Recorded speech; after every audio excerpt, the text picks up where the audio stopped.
Ada seorang syekh cerita dalam salah satu ceramahnya, cerita tentang seorang dokter perempuan di sana, di Arab sana. Ada seorang anak lelaki bawa ibunya masuk ke dokter ini, subhanallah. Ibunya ini gila. Anak-anak muda, belum nikah, dia bawa ibu. Nanti ibunya tersenyum sendiri, ketawa sendiri. Masuk ke ruang dokter itu, mejanya dokter diputerin sama ibunya. Anaknya minta maaf, ya dok, kata dia, sekali-kali nanti ngeliat di televisi dokter itu ada gambarnya Ka'bah. Ibunya ngomong, nak, kau bukan nak ngomong, kamu bohong Mat, kau bohong sama ibu. Katanya mau dibawa umroh ibu, kata dia. Nanti diludahin anaknya, digigit anaknya, nanti kerudungnya ibunya terbuka, dipasangin lagi.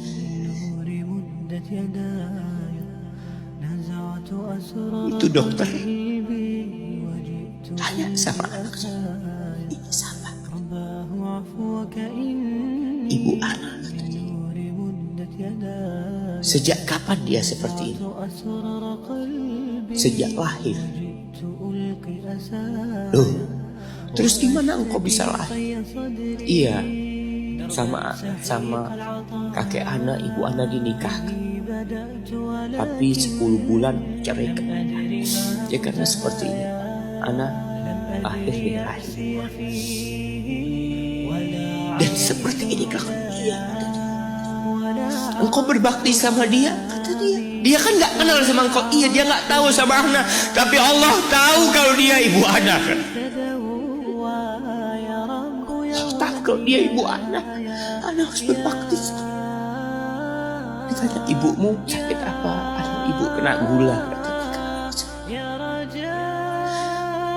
Setelah dikasih resep, itu dokter cerita, pasiennya keluar, ditutup pintunya. Dokter ini nangis. Dia mengatakan, ana sering dengar ceramah tentang birrul walidain. Ana sering mendengarkan tausiah ustaz tentang berbakti kepada orang tua, tapi ana baru sekarang melihat kebaktian seorang anak sama tuanya. Ibunya gila, dia tetap berbakti. Dan dia mengatakan, iya, ibu anak gak tahu sama anak, tapi Allah tahu kalau dia ibu anak. Dan yang ngasih wasiat supaya kita berbakti sama orang tua itu Allah, jemaah. Apapun yang dilakukan orang tua kita.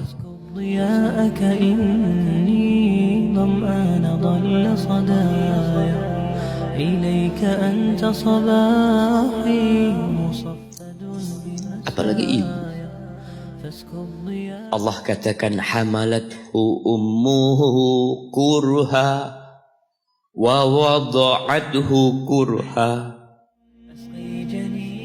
Ibu kita, hamil kita itu dalam kondisi yang sulit.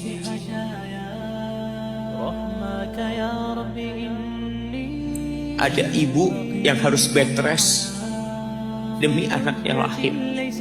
Demi kita lahir, ibu kita itu bed rest. Capek dikit keluar darah. Ada yang harus hamil kita dalam kondisi dia ditinggal sama suaminya. Dia harus cari nafkah sendiri. Ada yang harus muntah-muntah demi kita. Allah. Lalu kita berdiri buat ibu kita, capek. Diceritakan seorang, ya kita semua tahu ceritanya, tentang 3 orang yang masuk ke dalam gua. Kemudian gua itu tertutup dengan batu yang menggelinding. Lalu mereka bertawasul dengan amal soleh mereka. Salah satunya yang mengatakan, ya Rabbi, Allahumma, ya Allah, aku punya 2 orang tua. Aku punya 2 orang. Yang aku, senantiasa memberikan susu kepada keduanya sebelum keluarga yang lain minum susu. Dia sudah menikah, dia punya istri, punya anak. Pada suatu hari, ya Allah, aku kejauhan cari rumput, sehingga aku balik dalam kondisi orang tua sudah tidur. Maka aku pereskan susu buat keduanya, ya Allah. Allah tahu, tapi dia mau cerita sama Allah. Dia ingin tawasul dengan amal soleh dia. Lalu aku taruh di wadah. Aku datang ke bapak ibuku, mereka tidur. Maka aku berdiri di hadapan kedua. Jamaah, bukankah bisa dia taruh di sebelah meja ibunya susu itu? Dia ambilkan meja, taruh di sana, dia bisa tidur. Dia sudah berbakti sama orang tuanya dengan seperti itu. Tapi anak ini tidak. Aku berdiri, ya Allah, aku gak ingin membangunkan keduanya. Dan aku terus berdiri, aku pegang itu susunya.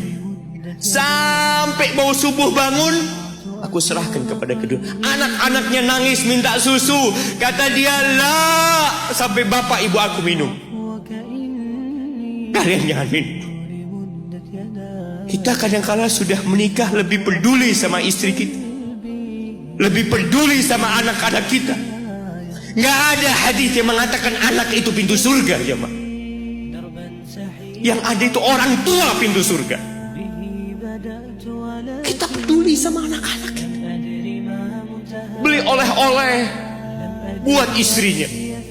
Ditelepon istrinya mau apa, kepingin apa. Pernahkah engkau telepon ibumu? Tanya, Umi kepingin apa, Umi? Ana lagi dalam perjalanan, Umi. Jamaah, itu anak, Masya Allah, dia berdiri. Kenapa dia kuat, jamaah? Karena dia tahu Allah yang nyuruh dia berbakti. Mungkin tidak ada yang melihat berdirinya dia, tapi Nabi ceritakan berdirinya dia.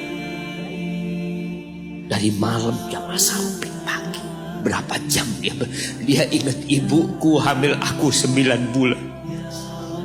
Capek. Ana semakin tahu dengan tugas besar seorang ibu dan pengorbanan seorang ibu. Setelah Ana menikah, setelah Ana tahu bagaimana istri Ana hamil,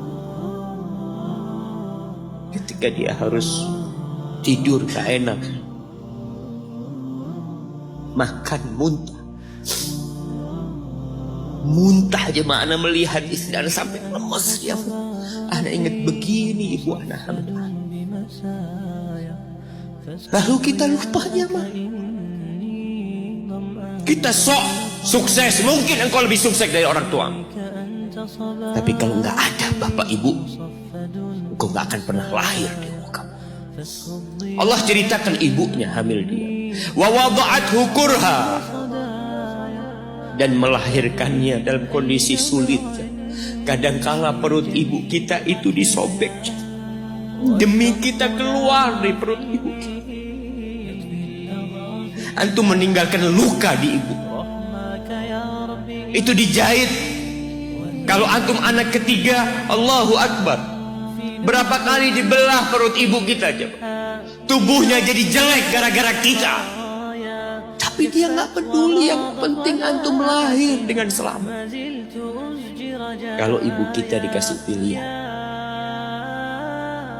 ini gak bisa diselamatkan, salah satunya akan meninggal. Kira-kira apa kata ibu antum? Iya, gak apa-apa dok, selamatkan bayinya dok. Gak apa-apa dok, biar dia lahir dok. Subhanallah. Berapa banyak ibu yang meninggal dunia ketika dia melahirkan anak. Wa hamluhu wa fisaluhu 30 syahra. Hamilnya dan menyusuinya itu 30 bulan. Artinya bukan ketika antum lahir selesai lelahnya ibu kita. Memang ketika antum lahir dengan selamat, Allahu Akbar, ibu itu lupa dengan rasa sakit dia 9 bulan. Ibu itu lupa dengan jeritan dia mengeluarkan kita ketika kesakitan. Itu lupa. Dia tersenyum, dia bawa anaknya, ditaruh di dadanya. Allahu Akbar. Kalaupun ada air mata yang menetes, Itu air mata kebahagiaan orang tua dengan hadirnya kita di muka bumi ini. Lalu kita bisa berjalan. Kita nggak bisa apa-apa lahir. Allah rekam kebaikan ibu kita.